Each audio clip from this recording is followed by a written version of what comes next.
Assalamu alaikum to all the students. This is your teacher, Basit Khan, and today I welcome you again in this online session at the platform of Know FT, knowledge at your fingertips. Now students, as you know that in our previous class, we discussed about the syllabus pattern. Today, as I mentioned earlier, that now we are going to discuss about the paper pattern for second year English. Let's gonna move that. Okay, so now we do have our lecture number 2, that is about paper pattern according to Sindh board. So without wasting any further time, let's move towards what we're going to study. Now, as we are going to let you know about the paper pattern, so in this, at first, you must have an idea about your paper pattern for class second year English is divided into 3 sections. मेरे दोस्तों, जैसे कि आपके इल्म में होगा कि class first year में, as you have been promoted from first year to second year, you must have an idea.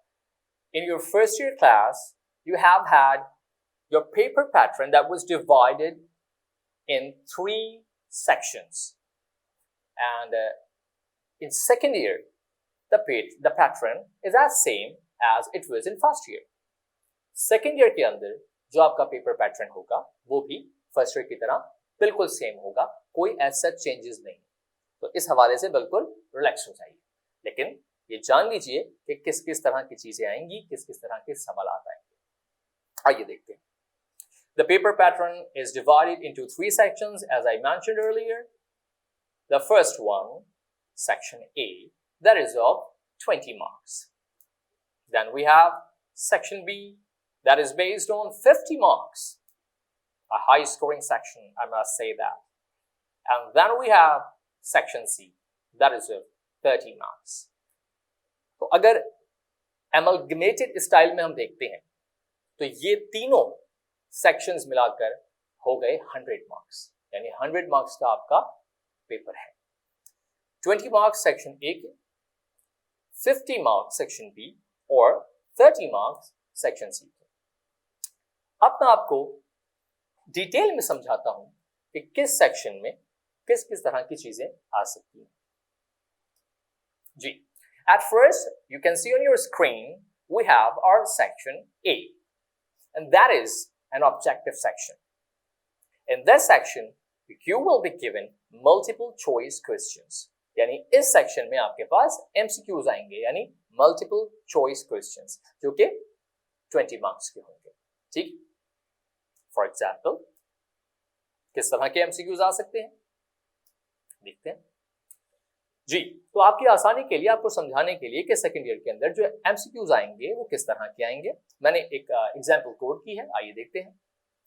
The poem 7 Ages of Men is written by, now you have 4 options here. 4 options आपको दिए गए हैं, obviously कोई एक सही होगा. William Shakespeare, William Wordsworth, Henry Wotton or Walter Scott. अब इनमें से obviously कोई एक ही ऑप्शन सही है, and the right answer is William Shakespeare. ठीक है, तो इसी तरह के MCQs आते हैं नॉर्मली सेकंड ईयर के अंदर. यानी इससे हमें अंदाजा होता है कि सेकंड ईयर में जो MCQs आते हैं ना, वो ज्यादातर आपके सब्जेक्ट से रेलेवेंट होते हैं, आपके कोर्स से रेलेवेंट होते हैं, यानी चैप्टर्स, पोएम्स और नॉवेल, यहां से रेलेवेंट ज्यादातर MCQs आते हैं. ठीक है, तो ये आपका सेक्शन ए होगा जो कि MCQs यानी मल्टीपल चॉइस क्वेश्चंस पर बेस करेगा, और ये होगा कितने मार्क्स का, 20 मार्क्स का. चलिए आइए आगे चलते हैं. Now we have section B here, that is a subjective section, यानी that is related to your subject. अब इसमें जो क्वेश्चंस आपके पास आएंगे, इसमें जो सवालात आपके पास आएंगे, वो आपके सब्जेक्ट से रेलेवेंट होंगे. And that is short answer questions. That is, as I said earlier, that is a high scoring section. Let's have an idea further about this section. Now you can see on your screen that this section is further divided into 4 subsections, namely subsection 1, that is of prose. Then we have subsection 2, that is of poem. In sequence of this, we have subsection 3, that is of novel. And at last, we have subsection 4, that is of grammar. यहाँ मेरे दोस्तों आपको थोड़ा सा detail में समझाऊंगा, क्योंकि यहाँ पर अक्सर बच्चे कंफ्यूज हो जाते हैं कि सेक्शन बी, जो कि एक बहुत ही हाई स्कोरिंग सेक्शन है, इसको किस तरह से डिफरेंट सेक्शंस में डिवाइड किया गया है। देखिए बेटा, जिस तरह से किसी एक सेक्शन के जब हम डिफरेंट फ्रैगमेंट्स कर देते हैं, पीसेस कर देते हैं, तो वो सब सेक्शंस में कन्वर्ट हो जाते हैं। ऐसे ही सेक्शन बी जो है वो 4 सब सेक्शंस में डिवाइड किया गया है। अब इन सब सेक्शंस में किस तरह के क्वेश्चंस पूछे जाएंगे, किस तरह के सवाल आते हैं, ये अब मैं आपको डिटेल में समझाता हूं। देखिए भाई, आपके कोर्स को 4 हिस्सों में डिवाइड किया गया है ना, pros, poem, novel and grammar. तो इन्हीं से रेलेवेंट क्वेश्चंस आते हैं सबसेक्शन 1, 2, 3 और 4 में। जैसे subsection 1, that is related to prose, यानी इसमें जो सवाल आपके पास आएंगे वो तमाम के तमाम आपके चैप्टर से रेलेवेंट होंगे। Then we have subsection 2, that is of poem. इसमें जो सवाल आएंगे वो सारे के सारे आपकी पोएम से रेलेवेंट होंगे। Then subsection 3, that is of novel. यहां जो आपके पास सवाल आएंगे वो सारे के सारे नॉवेल से रेलेवेंट होंगे, ठीक है ना। इसी तरह से इसको कैटेगराइज किया गया है। And at last we have subsection 4। इसमें जो आपके पास सवाल आएंगे वो सारे के सारे ग्रामेटिकल होंगे, यानी ग्रामर से रेलेवेंट होंगे। अच्छा, अब एक कंफ्यूजन दिमाग में रहती है ना कि सर वो कितने आएंगे, कितने क्वेश्चंस अटेम्प्ट करने हैं, ठीक है, चॉइस कैसे मिलेगी और क्या सीक्वेंस होगा, ये तमाम तर चीजें अब मैं आपको समझाता हूं। Now, just observe that what I have mentioned here. Answer 10 questions from this section, and each question carries 5 marks. Section B, जिसको हमने 4 हिस्सों में डिवाइड किया है, यहां से आपको टोटल कितने सवालात करने हैं? 10 सवालात करने हैं। कितने करने हैं? 10। लेकिन कैसे करने हैं? ये 10 सवालात करने कैसे हैं, अब ये मैं आपको समझाता हूं। मान लीजिए कि आपका जो पहला सबसेक्शन है, पहला सबसेक्शन यानी प्रोस, इसमें आपके पास आते हैं 4 सवालात, ठीक है। अब ये जहन में रखिएगा, कितने सवालात आते हैं आपके पास? 4। सबसेक्शन 2 जो कि पोम का है, इसमें भी आपके पास कितने सवाल आएंगे? उसी सीक्वेंस के मुताबिक 4। 4 और 4 कितने हुए भाई? 8 हो गए। Then we have subsection 3, that is of novel, and this you will be given 3 questions, और यू कैन से 4 क्वेश्चंस। अगर हम इसको 4 भी कर लेते हैं तो अब कितने हो गए? 4, 4 और 4 कितने हो गए? 12।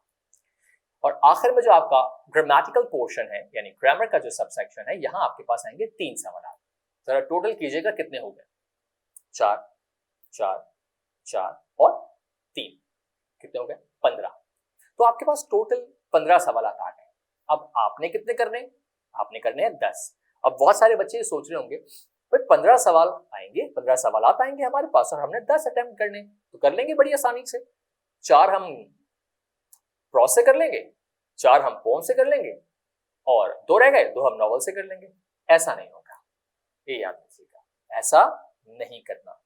You'll have to be careful about the limitations, the requirement of this section. अब इसकी रिक्वायरमेंट क्या है, इसकी लिमिटेशंस क्या है, अब मैं आपको ये समझाता हूँ। बेटा,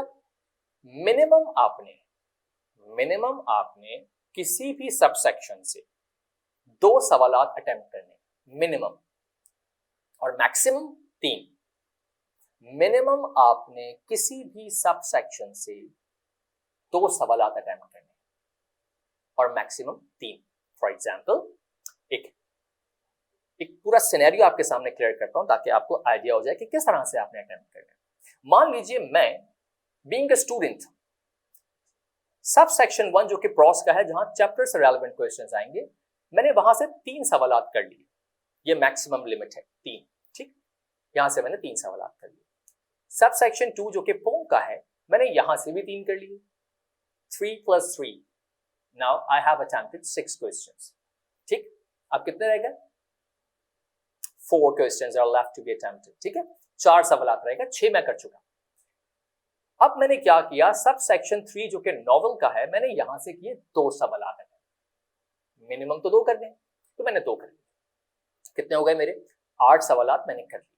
अब सिर्फ 2 बाकी रह गए, और वो 2 मैंने कहां से किए, समझ तो गए होंगे आप। यस, सब सेक्शन 4 ग्रामर का जो सेक्शन है, मैंने यहां से वो रिमेनिंग 2 क्वेश्चंस अटेम्प्ट कर लिए। 3 मैंने प्रोज से किए, 3 मैंने पोम से किए, 2 मैंने नॉवल से किए, और 2 मैंने ग्रामर से किए। कुल मिलाकर मेरे 10 सवाल हो गए, रिक्वायरमेंट भी पूरी हो गई, और मैंने उस लिमिट का भी ख्याल रखा। ठीक है, ये वाली बात उम्मीद करता हूं कि तमाम बच्चों को अच्छी तरह समझ आ गई। ठीक है ना, अब आगे चलते हैं, and let's further discuss about section C, that is of composition. Okay, ये जो सेक्शन होगा that is based on detailed answer questions, and that is of 30 marks. 30 number का ये सेक्शन है। ठीक, अब इसमें क्या क्या पार्ट्स आएंगे, किस किस तरह के सवाल आते हैं, आइए जरा इसको भी जानते हैं। The first part that we have here is about essay writing. बेटा सेकेंड ईयर में essay writing आती है।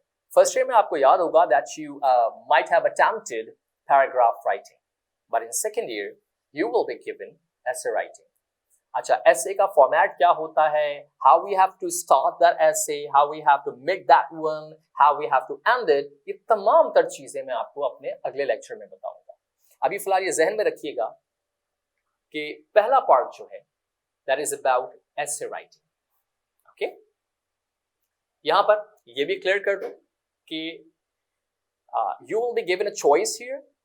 You'll have to attempt any one out of 3 or 4 essays. ठीक है ना, आपको यहाँ चॉइस मिलती है जो अमूमन दी जाती है कि 3 या 4 एसेज आते हैं जिनमें से आपको एक अटेम्प्ट करना होता है, और वो किस तरह के एसेज आ सकते हैं, किन टॉपिक्स के ऊपर आ सकते हैं, वो भी इंशाल्लाह आपको डिटेल में बताया जाएगा। Okay, the next part that we have is about grammar, and that is I would say the most typical one, the most complex one as the students are concerned. Change the narration, I mean direct, indirect speech. ये grammatical portion है जो कि compulsory है, जो कि लाजमी आपने attempt करना होता है, और ये सेक्शन सी में आता है। ठीक है ना, लेकिन परेशान होने की जरूरत नहीं है, इंशाल्लाह इस पर ऐसी कमांड होगी आप लोगों की कि आप दूसरों को समझा पाएंगे इंशाल्लाह। So the last part that we have is about comprehension passage. मेरे ख्याल में you may have attempted comprehension passages in either class 9th or in metric or in both, I think. तो आपको आइडिया होना चाहिए कि comprehension passage किस तरह का होता है। इसमें आपको एक पैराग्राफ दिया जाता है जिससे रेलेवेंट नीचे कुछ क्वेश्चंस होते हैं। पैराग्राफ पढ़ने के बाद after just poring over that paragraph you have to give the answers to the relevant questions. ठीक है ना, आपको उन्हीं क्वेश्चंस के आंसर्स देने होते हैं।